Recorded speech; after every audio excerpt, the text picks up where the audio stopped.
നമസ്കാരം, പ്രവാസി മലയാളിയിലേക്ക് സ്വാഗതം. ലോകത്തിന്റെ വിവിധ ഭാഗങ്ങളിൽ ഒമിക്രോൺ വൈറസ് പടർന്നു പിടിക്കുകയാണ്. ആശങ്കയല്ല എന്ന് ആരോഗ്യ വിദഗ്ധർ ദിനംപ്രതി പറയുമ്പോഴും ആശങ്കയുടെ നാളുകളെ ചൂണ്ടിക്കാണിക്കുകയാണ് ഒമിക്രോൺ എന്ന പുതിയ വകഭേദം. അങ്ങനെ പുതിയ വകഭേദത്തിന്റെ ആശങ്കകൾ നിലനിൽക്കുന്ന സാഹചര്യത്തിൽ ലോകരാജ്യങ്ങൾ കോവിഡ് വാക്സിനുകൾ പൂഴ്ത്തിവെക്കാൻ സാധ്യതയുള്ളതായി ആശങ്കയുമുണ്ട്. ലോകാരോഗ്യ സംഘടനയാണ് ഇക്കാര്യത്തിൽ ആശങ്ക പ്രകടിപ്പിച്ചുകൊണ്ട് രംഗത്തെത്തിയിരിക്കുന്നത്. വൈറസ് വകഭേദം ഒട്ടുമിക്ക രാജ്യങ്ങളിലും പിടിമുറുക്കിയ സാഹചര്യത്തിലാണ് ഇത്തരത്തിലൊരു ആശങ്ക പ്രകടമാക്കുന്നത്.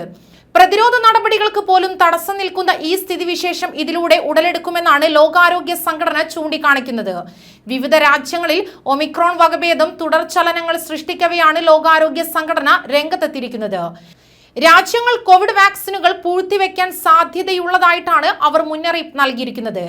ആയതിനാൽ തന്നെ ഇങ്ങനെ സംഭവിച്ചാൽ അത് ആഗോള വാക്സിൻ വിതരണത്തെ വീണ്ടും ബുദ്ധിമുട്ടിലാക്കുകയും പകർച്ചവ്യാധിയെ തുടച്ചു നീക്കാനുള്ള ശ്രമങ്ങൾക്ക് സങ്കീർണമാവുകയും ചെയ്യുമെന്നും സംഘടന ആശങ്ക പ്രകടിപ്പിക്കുകയുണ്ടായി. ഈ സാഹചര്യത്തിൽ വാക്സിനുകൾ പൂഴ്ത്തിവെച്ച് പ്രതിസന്ധി സൃഷ്ടിക്കരുത് എന്നാണ് ലോകാരോഗ്യ സംഘടനയുടെ അഭ്യർത്ഥന. ചില രാജ്യങ്ങൾ പൗരന്മാർക്ക് ബൂസ്റ്റർ ഡോസുകൾ വ്യാപകമായി നൽകുന്നതിനെയും WHO വിമർശിക്കുകയുണ്ടായി. വിവിധ രാജ്യങ്ങളിൽ വൈറസ് ബാധ പടർന്നു പിടിക്കുന്നതിനിടെ ചില രാജ്യങ്ങൾ മാത്രം പൗരന്മാർക്ക് ബൂസ്റ്റർ ഡോസുകൾ നൽകുന്നത് മറ്റു രാജ്യങ്ങളിൽ ലഭിക്കേണ്ട വാക്സിന് വലിയ പ്രതിസന്ധി ഉണ്ടാക്കുന്നതായിരിക്കും. അതിനാൽ തന്നെ എല്ലാ രാജ്യങ്ങൾക്കും വേണ്ട പ്രാധാന്യവും പരിഗണനയും നൽകണമെന്നും WHO ആവശ്യപ്പെടുകയും ചെയ്തിരിക്കുന്നു.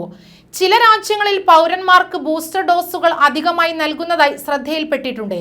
ഇത് മറികടക്കുന്നത് ശരിയല്ലെന്നും ലോകാരോഗ്യ സംഘടനയുടെ ബയോളജിക്കൽ വിഭാഗം മേധാവി ഡോക്ടർ കേറ്റ് ഒബ്രിയൻ പറഞ്ഞു. രോഗസാധ്യതയുള്ള എല്ലാവർക്കും വാക്സിൻ നൽകുക എന്നതാണ് രോഗത്തെ ഇല്ലാതാക്കാൻ ചെയ്യേണ്ടത്. കഴിഞ്ഞ 2 മാസത്തോളമായി വാക്സിൻ വിതരണം മെച്ചപ്പെട്ടിട്ടുണ്ടെന്നും അദ്ദേഹം വ്യക്തമാക്കി. UN പിന്തുണയുള്ള കോവാക്സ് പദ്ധതിയിലൂടെയും ആവശ്യമായ രാജ്യങ്ങളിലേക്ക് ഡോസുകൾ എത്തിക്കാൻ ഇപ്പോൾ സാധിക്കുന്നുണ്ട്. ഇത്തരം നടപടിക്രമങ്ങൾ തുടരണമെന്ന് തന്നെയാണ് ആഗ്രഹമെന്നും അദ്ദേഹം കൂട്ടിച്ചേർത്തു.